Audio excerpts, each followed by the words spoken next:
To my personal best coaching, a webinar on the change challenges that you're going to face, that we all face.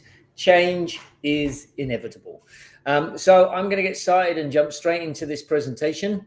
My goal is to make sure that I do webinars in 35 minutes or less, equip you with the tools you need to overcome this change and prepare you for the life that's ahead of you. As an athlete, you're in the midst of your career, whether it be a collegiate career or a professional career. Change is coming. Your athletic career will stop, and you will live the majority of your life in a business career. But no one is preparing you to get there. The idea of these webinars and my personal best coaching is to help you prepare in advance for the change that's coming. So let's just jump into this presentation. Change. It's all around us. It happens to us every single day. There's a Greek philosopher who says that change is in fact the only constant in life. We know that, right? And another constant that walks alongside change is fear of change. We are all afraid of change. But when we think about it, change is the fear, right? It's actually the not knowing what's ahead of us that creates the fear. It's not knowing how we're going to respond in a given situation, what we're going to do, how that's going to affect us. Because life so far has created in you an identity, a story, and change threatens that identity. And because change threatens that identity, it makes it scary and confusion and confusing, sorry. And there's a certain amount of chaos around change because this fear of identity change. So we've got, there are four types of change. There are four types of change we experience. Two of them happen to us. And this can be, the first one is that sudden, unexpected change. Death of a loved one, death of a family member, being fired from a job, a career-ending injury. This can create and cause some huge trauma in our lives, and it's not a good place to be. I understand that, and this is not a desirable place for anyone to be. And then there's the change that happens to us over time. You can think of the COVID pandemic, right? It was happening over so long, and many of us didn't handle that change well. Then there's the change we choose. We can move towards something desirable, a new job, a new career, marriage, right? We know that we're moving towards something desirable. And then there's this thing where we're moving away from something undesirable, a bad boss, a bad situation at work, whatever that is. So we've got change that happens to us, change that we choose. So I'm going to focus the first bit on change that happens to us. When we go into this change that happens to us, we move into this Kubler-Ross change curve. They did research on this a long, long time ago. This is an old curve. But we move into this shock, denial, frustration, depression, experiment, a decision to move forward. Oh, and I've copied shock up there again. Okay, so forget that one over there. So shock, it brings up this fear and anger. We've got denial, which is disbelief and anger, frustration. And we should move through the curve. Like we should go from shock to denial to frustration to depression to experiment and move on up. We should do this, but we don't, do we? There are many times where we actually sit there and we will in fact cycle through these stages. And so we will go into shock, move to denial, and then kind of back to shock, and we'll bounce back between those two. And then we'll move through that and towards frustration, but we'll cycle back around, going back to disbelief and anger and confusion. And then when we move into frustration, there's this distrust and fear. Humans tend to kind of create these cycles of change. And so it's in the cycles that keep us there longer. And so we can't move through the curve fluently and well. And this is where the chaos and confusion comes from, because we're stuck and we end up being stuck in these areas of frustration and denial. Think again of the COVID situation that went on for a couple of years, and still people were in denial. Still people were stuck in disbelief and anger and confusion. We didn't want to let go of that. So it happens to us often. What do we do to move through the curve a little easier? Well, first off, we must be aware that the curve exists. And then when we know that the curve exists, we must be aware of where we are on the curve and accept the feelings and emotions that are created in that moment in time. Remember that emotions are a feeling. They're caused for our better and greater good. We feel fear because back in the day there was lions, tigers, and bears, and we would need to react to that and run away. And so the fear would prime the larger muscle groups. It stops the stomach working. It stops the prefrontal cortex from engaging because it doesn't want us to think. It wants us to get out of there. And so these emotions we look at as if they're bad things, but they're actually signs. They're signs for us to take notice of. And so fear is something that we should look at and say, what is it that I'm afraid of? And we should embrace these emotions as things that says, oh, I care about this enough that I would be frustrated about this change. So be aware of that. Know that the emotions are not a bad thing. They are there as a sign, but we need to step into them and embrace them. And they've done the research on this, and the actual chemical reaction of an emotion can flush through our bodies in 90 seconds. And think about that. If you're a gazelle and you see a lion, the fear happens and then you run off. The fear is there to get you to run off. And then it's flushed through and the gazelle will go back to grazing grass. That's the same thing that happens in our body. It flushes through, but stress and a desire for revenge, we keep hold of it for longer, but it's our choice to keep hold of that emotion. So knowing this, being aware of our emotion and creating an awareness of where we are in that cycle will lessen our time of being that stuckness within that, allow us to take this change that's happened to us and work with it. Now, the next two are changes that we choose. Changes that we choose is a similar cycle. But instead of those same emotions, we go into a change that we choose with uninformed optimism. I remember when I started Pure Game. It's the nonprofit I started 14 years ago.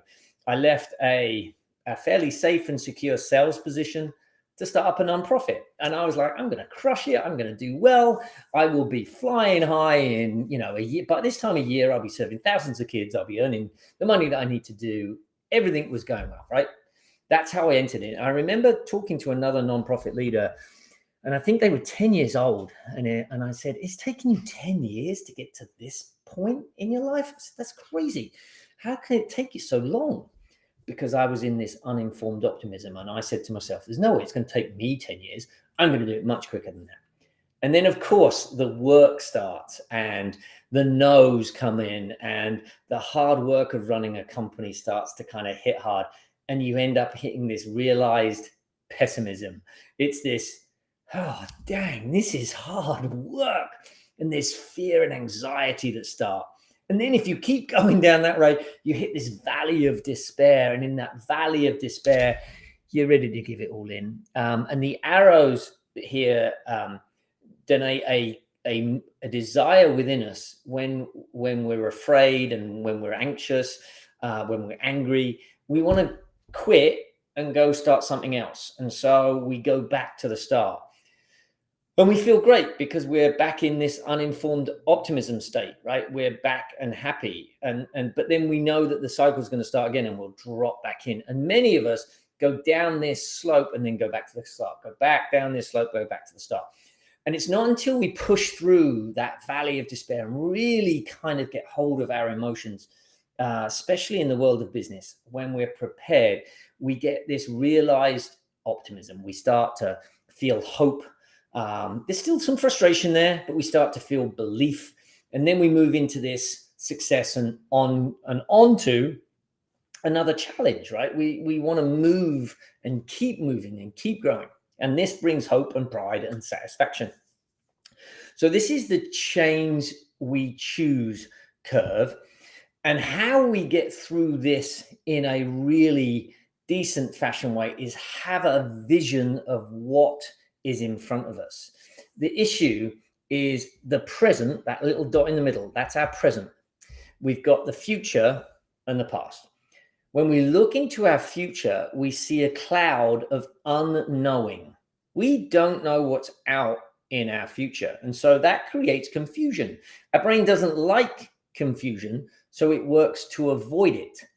And as we kind of look into that confusion, because there's confusion there, we look back to our past to make the decisions, because in our past is a story. In our past is our identity. But in our past are these failures, victories, fear, our memories, anxiety, our stories, these unmet expectations. They're all there. And we go back to our past, we bring back some proof, and we bring it to our present to make our future decisions. They've done the research on this again, right? Because they do, and I don't know how they did this, but they've figured out that an average human being will have somewhere between 17 and 60,000 thoughts a day. You're thinking, if you're hungry, whether I should go for lunch, what should I do if it's really windy out there? There's tons of thoughts that are going on. But 80% of those thoughts are negative. So we're constantly telling ourselves where we went wrong, where we slipped up, that we're not good enough. And then they figured out that 95% of the thoughts we have are actually a repeating thought from the day before. So can you see that when we're making a decision about our future and it's about change or something coming up, that's a scary place for us to be because we don't know what's there. So we go back to our past to find a decision on what to do. But what we end up bringing in is the negativity into the present. And therefore, we make the same choices moving forward. It's kind of like we have this glass ceiling and I keep making up to the glass ceiling, banging my head against it and repeating the same cycles. I've lived through this nonprofit for the last 14 years, not feeling that I'm good enough. And that thought kept recurring and kept coming up. And so, of course, not being good enough would mean that I wouldn't go and ask for a donation, or I wouldn't push through for a school partnership. And therefore, the cycle began. I wouldn't have enough money, and then I'd have to start again. You can see how that cycle continues because I kept looking back at my past, which is why I'm now 14 years into it. And I will honestly say Pure Gain could be a whole lot bigger if I knew this 14 years ago.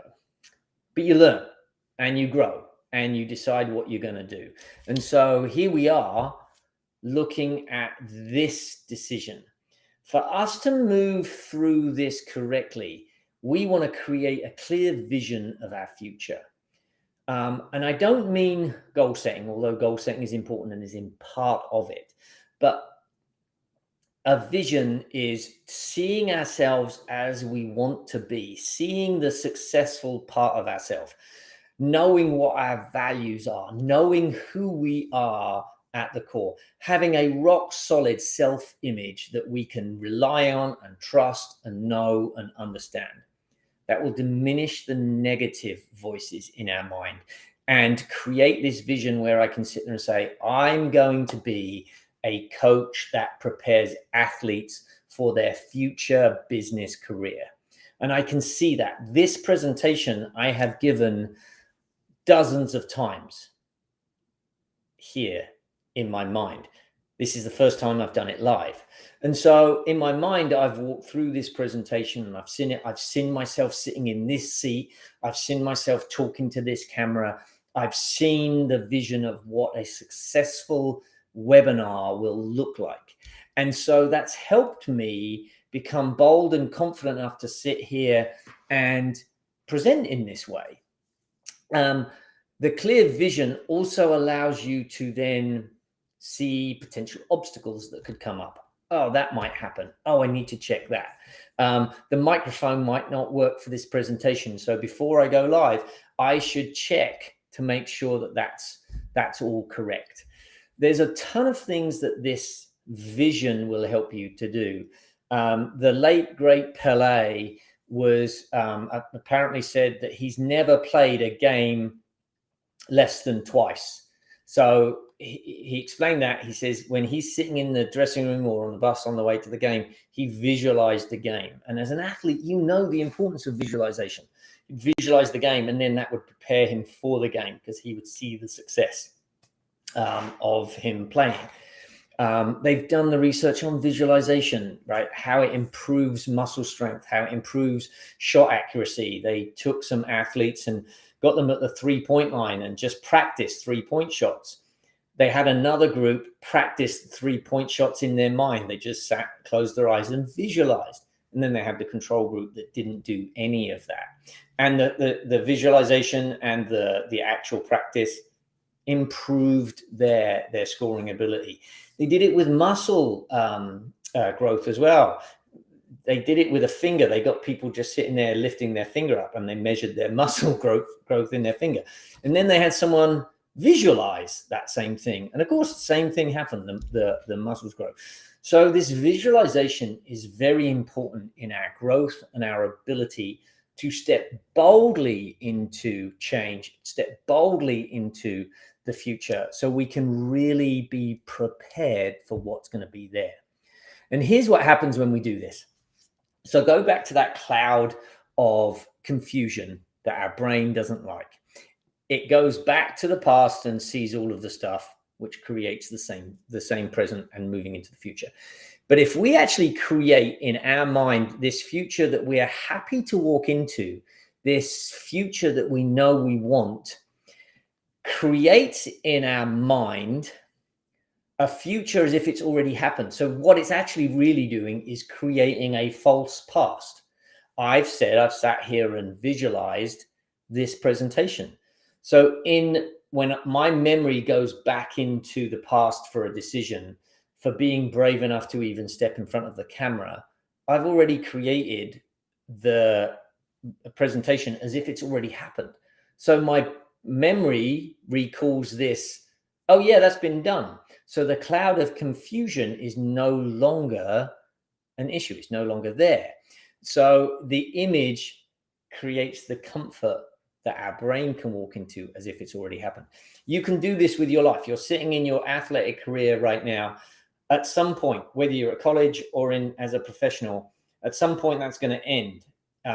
As a college athlete, you could go to the pros or you could go into business. You can visualize that change today because it's going to happen. So visualize the change. Visualize what it looks like in the pro world. Visualize what it looks like in the business world. And then that way, when it happens, you are prepared and you've removed the cloud of confusion. If you are a professional athlete, you're going to come to the end of your career, and I hope it's a very, very long way away.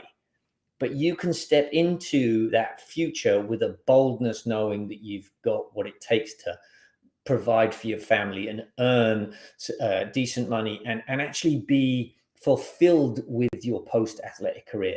The sad statistic is that 7 out of 10 athletes go broke within the first 3 years of retiring.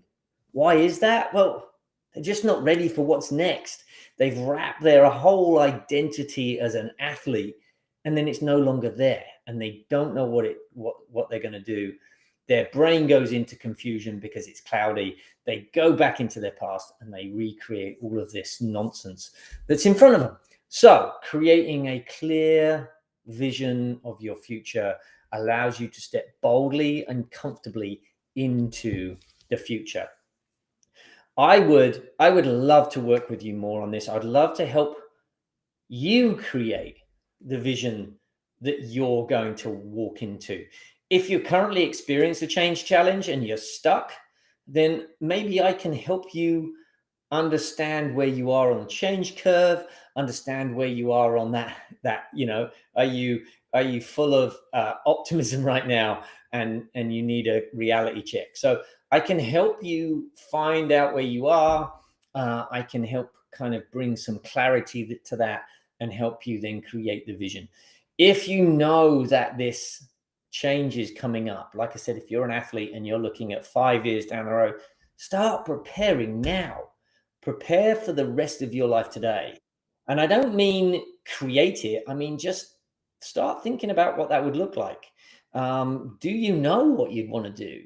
Even answering that question, if you could do anything in the world and knew you couldn't fail, what would you do? Knowing that athletes is out of the equation because you're currently an athlete. So at the end of your career, what would you do? Would you be a presenter? Small percentage goes on to be presenters, but you could be a presenter. So there's this work that we can do. If you want to, you can visit mpbcoaching.com, schedule a call. There's a button on there. You can schedule a call with me. If you want to hit me up on LinkedIn, I'm on LinkedIn. You can just DM me there. I'd love to be able to talk to you more and help you through this. Guys, I've been through change. I've stuck in a change cycle for too long. I'm 50 years old now. And if I could go back in time, I would get myself a coach and work through the idea of preparing for the rest of my life. When I was at school, didn't know what I was going to do. I left school and joined the Royal Navy. That was a change that I was unexpected. I was just like, woof, now I'm out in the big wide world.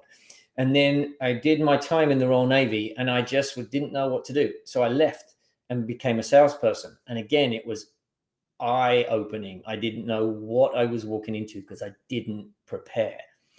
And every time in that sales cycle, in my sales career, I'd change jobs and I would again walk into something new unprepared. And I've continually done this. Thankfully, I now have worked with kids for the last 14 years through Pure Game, and I've realized just how important it is to prepare for that next stage of your life, prepare for the career, prepare for your career to change. Just be prepared, and I can help you. So go visit. I'd love to talk to you. My contact information is here. You can call me. You can go to the website. You can email me.